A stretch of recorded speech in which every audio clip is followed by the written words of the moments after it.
So Adobe added a new feature that allows you to import images if you're using an iPhone and an iPad.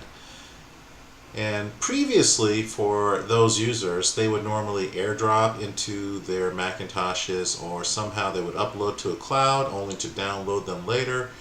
Well, they have an import system built in specifically for iPhone and iPad users. Sorry if you're using an Android, this feature was not really created for that. Hopefully one day they will invent for all phones. So what we'll do is we will go up to the File menu, and as you click down, you'll notice it'll say Import from iPhone or iPad. And then select Take Photo.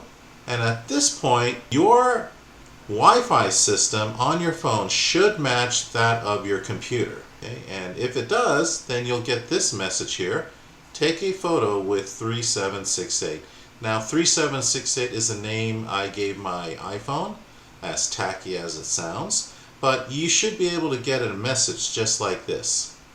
At this point, your phone should be ready to take a picture. And here is my iPhone on the right hand side. I use an app called Air Server, and Air Server allows my phone image to appear on my computer screen.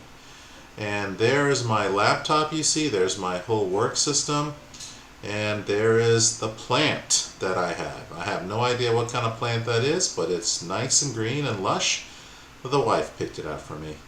So I will go ahead and take a picture using my iPhone, and it'll appear on Photoshop.